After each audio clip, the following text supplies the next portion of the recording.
weeks, months, sometimes as long as a year, slaves waited in the dungeon of slave factories scattered along Africa's western coast.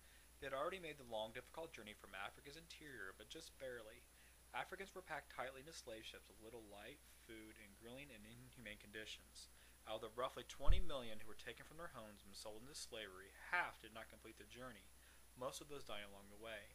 The captives were about to embark on the infamous Middle Passage, so called because it was the middle leg of a three-part voyage, a voyage that began and ended in Europe.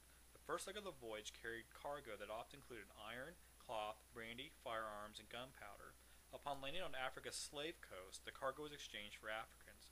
Fully loaded with its human cargo, the ship set sail for the Americas, where slaves were exchanged for sugar, tobacco, or some other product. The final leg brought the ship back to Europe.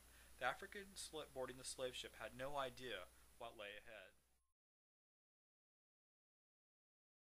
Once ships arrived in America, Africans were unloaded at Sullivan's Island to be cleaned, prepped, disinfected, and quarantined before entering the city. There was great fear of contagious disease and epidemics such as smallpox. Africans would be delivered to the auction warehouses where plants had been made for auctioning. Most auctions were public. Flyers were posted and notices sent to newspaper announcing the date, time, and specifics about the cargo. The slaves could be previewed by potential buyers. The Africans were put on the block just like animals. The treatment was very humiliating. Families were separated as buyers made their purchases. The price of a slave depended on such factors such as age, sex, health, need, skills and talent, and availability. For slaves, life on the plantation was grueling work with little respite from the tyranny of the master or overseer's watchful eye. Depending on the plantation's size, plantations comprised a multitude of buildings, the home of the master's family, overseer, and slaves, as well as other outbuildings, barns, and workshops. Large plantations operated like self-sustaining villages and thus were often isolated from the outside world. Work on these plantations was never ending for slaves. Adult male slaves were primarily relied on to tend the fields, pastures, and gardens. Overseers on horseback, equipped with whips, motioned slaves, always threatening to punish stragglers with a flogging. Plantation owners also exploited the work of skilled slaves such as blacksmiths and carpenters for their own ends.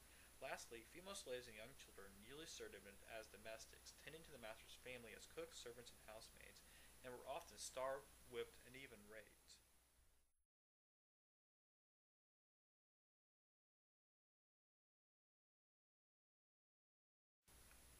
A slave narrative is an autobiographical account of life as a slave.